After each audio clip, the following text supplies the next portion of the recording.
gusto rin ni Cuadro Alas makalaban against any highly ranked contender. Ever since nanalo po si TJ Duhini over American-based Pinoy fighter Japheth Lilemedo, marami agad Pinoy as well as Japanese boxing fans ang nag-demand sa Treasure Boxing Promotions na magandang duelo raw ang Casimero versus Duhini fight. Swak pang undercard sa laban ni Inoue. Pwede ba mag-undercard kapag hindi ka taga-Japan? Like, pareha kayo na hindi taga-Japan? It's Francis. Pala, kara-kara. Kumustas mga idolo? So ayun, maligayang pagbabalik sa ating munting channel. Matagal-tagal din ng panahon na lumipas mula nung huli tayong gumawa ng reaction video. Kaya eto, panonoorin natin itong video ni Pinoy Duelo PH. Pero ito pamagat na official announcement, Inoue versus Nery, Casimero versus Doheny sa undercard. Pacquiao Inoue, Stan nag-aaway. So ayun, mainit-init no ng bardagulan na, no? Kasi Naoya Inoue fans at Pacquiao fans nagbardagulan na. Tapos yun, undercard si Cuadro Alas kay Naoya Inoue. So panonoorin natin ito. Mula ang video ito kay Pinoy Duelo PH. So ayun, supportahan nyo yan. Solid na mga content yan, especially about boxing. And yeah, kung trip nyo naman ang mga ganitong reaction video, may kasama kayong manood, huwag nyo na rin kalimutan i-subscribe yung munti natin channel, Francis Daily. So yun, di na natin ito patatagalin pa. Simulan na natin. Official announcement, Inoue versus Nery, Casimero versus Doheny sa undercard, Pacquiao Inoue Stan nag-away. Let's start. Ating pambansang kamao 8th Division World Champion Manny Pacman Pacquiao na tinawag na Pactards. Ang bagong hinihate daw ngayon ng mga Pactards since former 5th Division World Champion Floyd Manny Mayweather ay si 4th Division World Champion current undisputed Super Bantamweight Champion Japanese Monster na Oya Inoue. Ba't nagmikos-mikos na yung mga fans, men? Wait lang, lakasan natin yung volume. Nasi-threaten daw kasi ang mga avid fans ni Pacman sa ideyang posibleng maging isang 8th Division World Champion din sa Naoya, plus undisputed champion pa in several weight classes. Hindi naman siguro lahat natitriggered kasi hindi naman ako natitriggered eh. Kung sakaling ma-break man ni Naoya Inoue yung record ni Pacquiao, so be it na lang, di ba? Kasi ganun talaga. Meron talagang susubok na i-break yung record, di ba? So parang ano na lang din, sabihin na lang din natin na halimbawa may ibang Pinoy din na gustong mag-excel kay Naoya Inoue. Parang anuhin na lang natin na ano ba yan? Trigger yan banta or whatsoever. So sports kasi yan eh, kaya nga tinawag na sports, di ba? So yeah, dapat sports lang. Tinyo.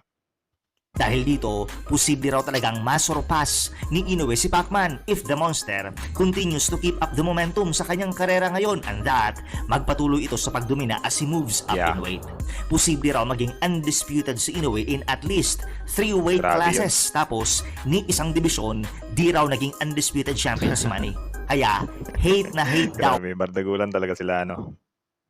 ng mga Pactards si Naoya. Kinakabahan daw ang mga to na dumating ang panahon na malagpasan na ng Hapon ang Pinoy as the greatest Asian fighter of all time. Kaya nga eh, kasi sa Asian, sobrang lakas din talaga ng Pinoy patungkol sa boxing, mean like, dominante talaga. Tapos yun, biglang may susulpot na Naoya Inoue from Japan, di ba? Kaya siguro, ayun na rin yun, medyo natitrigger din talaga tayo na may mag-excel na ibang lahi. Kasi gusto kasi natin na dominahin natin ito as Pinoy, right? So, tuloy. Samut-sari naman po mga kadwelo ang naging reaksyon sa nasabing banat comparing Pacquiao at Yun Inoue. Tinira ng ilan ang pagiging catchweight king daw ni Pacman, while tinira man naman on the other side ng ilang fans ang resume ni Inoue kung saan ang bigatin lang daw talaga na nakalaban at tinalo nito ay former 4th Division World Champion, ngunit the Filipino Flash to Eric. Sabi naman ng May isang mga punto naman talaga, men. tingin niya, hindi kakayanin ni Inoue makalaban sa 8 magkakaibang dibisyon. Sa edad na 30 anyos ay umabot na raw sa light middleweight division si Pacquiao, beating former multiple-time welterweight champion Antonio Margarito. Hirit naman ng isang to, being undisputed is not that special. I can name tons of undisputed boxers. It's the resume that matters. If you disagree, know that Floyd was never undisputed in any weight class too. May mga punto din talaga, men. Pero yun, kumbaga parang opinion na lang kasi yan eh. Stick na lang tayo sa hindi natin pwedeng ipilit yung opinion natin sa ibang tao. So, maybe irespeto na lang natin yung opinion nila or opinion ng bawat isa. Para wala nang bardagulan, di ba? Pero banat naman ng ilang pabor kay Inoue, di raw natutulog sa laban sa Inoue, kagaya nung pagkatulog daw ni Manny nung na-knockout ito ng former 4th Division World Champion Mexican Hall of Famer Juan Manuel de Nolita Marquez. Di ka naman ng isang to, di nyo lang matalo-talo si Inoue, ikumpara nyo agad kay Pacquiao. Magkaibang panahon naman sila. Hindi rin kasalanan ni Inoue kung wala masyadong Hall of Famer. Sa panahon niya ngayon, ang importante, nilalampaso niya kung sino man ang nasa harap Tama nga niya. naman. Sabi dito, di nyo lang matalo si Inoue. Kinumpara nyo agad kay Pacquiao. Tama nga eh. di naman talaga dapat ikumpara si Pacquiao at si Inoue kasi sobrang layo talaga ng agwat men. Pero yun, consider na lang siguro pagdating ng mahabang panahon or pagdating ng panahon, mas marami pang ma-achieve si Naoya Inoue siguro based sa mga performance niya ngayon. So abangan na lang natin 'yan, 'di ba? So ayun, oo nga 'no, even Pinoy ay hating-hati talaga sila sa ah, mga ganito kasi sa napapansin ko sa lahat ng humahamon kay Naoya Inoue parang gina-judge na ng kapwa Pinoy as wala yan, di yan uumubra or di yan uubra. Parang ganun, di ba? So, yun lang. Bardagulan talaga, men. Marami naman na nakita po nating nag-post nito mga kaduelo through social media containing the Hall of Famers na tinalo ni Pacman at Inoue at the Parang nag-disagree nga ako sa post na ito eh kasi parang sobrang bitter na. Like, yun nga, sabi ko nga parang uncomparable naman talaga si incomparable. Parang hindi naman natin pwedeng ikumpara talaga si Inoue kay Pacquiao. Sadyang naano lang siguro yung ibang kababayan natin dahil nga wala pang Pinoy na umubra kay Inoue. Parang ganoon, di ba? age of 30. Dahil naman sa pagkairita ng isang Pinoy boxing fan ay pinost din niya ito kung saan sinabi na wag daw ikumpara sina Inoue Tama at na. Pacman while showing this picture na nagpapakita sa resume ni Pacman o mga matitinding boksingero na tinalo niya noon during Tama. his time. Nasabi rin sa post ang pag-iwas daw ng Hapon at ni Top Rank CEO Bob Arum kay former 3 Division World Champion General Cuadro Alas Casimero. Samantala, naibahagi po natin kahapon mga kaduelo na nagkita sina Pacman at former long-time Super Flyweight World Champion Jerwin Pitbuy Oh. Angkahas. Aside sa naibahagi na po nating detalye kahapon tungkol Si po Antas itong nakaitim, di ba? ito ay naihayag din po mga kaduelo na mas magiging matindi raw ang training camp ni Jerwin with Coach Joven Jimenez. May malaking balita raw sa Team Angkahas training camp ahead of Jerwin's world title showdown against sa kapatid ng Halimaw, current WBA Bantamweight Inoue Champion Takuma Inoue.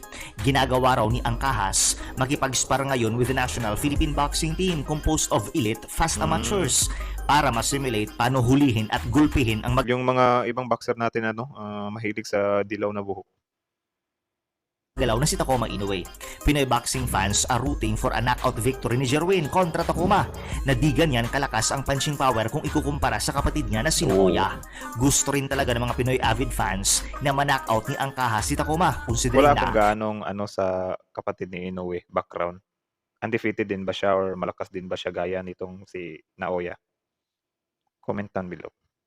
mahirap daw manalo ng desisyon sa Japan lalo na if you are facing an Inoue. Tama. Gusto rin ng mga fans maipaghiganti ni Angkahas ang kanyang kaibigan former 2 Division World Champion Marlon The Nightmare Tapales na na-knockout last time ni Naoya Inoue. Samantala, sa isang latest post naman po mga Buti kaduelo ngayon through umabot ng round 10, di ba? Pero yun, sobrang baba pa rin talaga ng tingin ng ibang kababayan natin kay Marlon Tapales sa laban na yan. So, ayun. Kayo, ano ba ang opinion nyo dun sa Inoue versus Tapales? Comment down below. Kasi marami talaga negative feedbacks din. Like, yun nga, nagpabugbog lang, pero lang ang habol. Basta, madami yun. Comment down below kung ano yung opinion nyo, may. Viva Promotions na ilagay po ang quick video kung saan may folder na naglalaman ng permado ng kontrata. Diga pa sa post, signed, sealed, delivered. Announcement, hashtag Inoue Inoue Neri, Team Neri, Zanfer Boxing, Viva Promotions, Knuckleheads, Memo Time. Yun. Bineri, Team Neri, Zanfer Boxing, Viva Promotions, Knuckleheads at Memo Time. So ibig sabihin, nagkapermahan na po mga kaduelo and that plansyado na talaga ang duelo sa pagitan ni Japanese Monster na Oya Grabe, no? Inoue at former 2 Division World Champion Mexican Luis Pantera Ano kaya Neri. mangyayari doon kay Neri, no? Kung sakali magharap sila ni Inoue. Dagdag na naman ba yun sa panalo ni Inoue?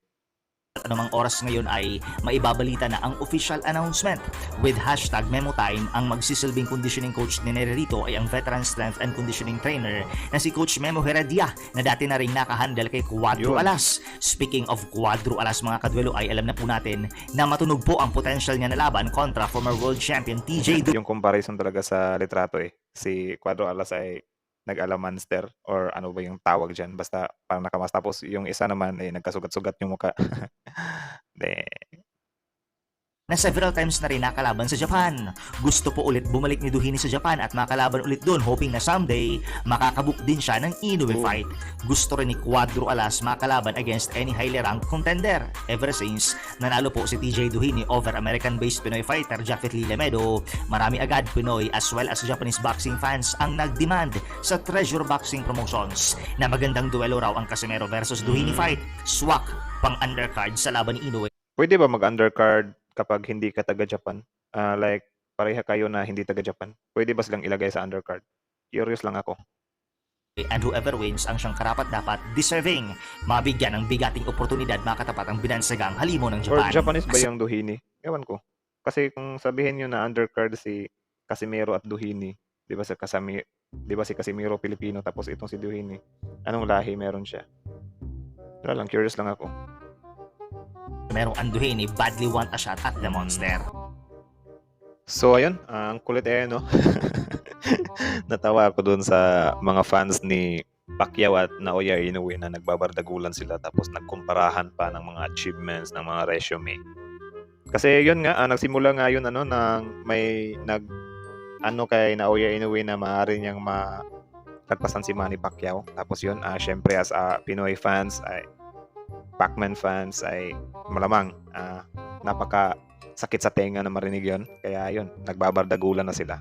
Kasi so far wala pa naman tayong pwedeng ipantapat kay Naoya Inoue na ka-level niya lang, 'di ba? Kasi yun. Marami pa ba tayong mga undefeated? Kasi 'di ba si Magsayo natalo na siya. So, yun, di na siya undefeated. Mukhang meron pa naman tayong undefeated pero parang hindi pa siya inaano ng mga tao as pwede kay Naoya Inoue rin. So, yun lang, ang kulit lang. Tapos yung Duhini at Cuadro Alas, kasado na ba yun? Comment down below. At yun, Naoya Inoue versus Nery. Comment down below kung sino sa tingin nyo mananalo dyan. Mananatili bang kampiyon ang The Monster ng Japan? O si Nery na ang makakapagpigil dyan? Kasi for sure, marami din talagang susuporta kay Nery dyan kasi sobrang nasasakta na silang tingnan si Naoya Inoue na magiging undefeated, di ba? So yun lang naman. Yun, Pinoy Duelo PH, subscribe nyo yan, supportahan nyo ang aangas ng mga content about sa boxing. Muli, kung tip nyo ng mga ganitong reaction video, may kasama kayo manood, subscribe our YouTube channel, Francis Daily. So yun lang. Maraming salamat sa panonood. Thank you.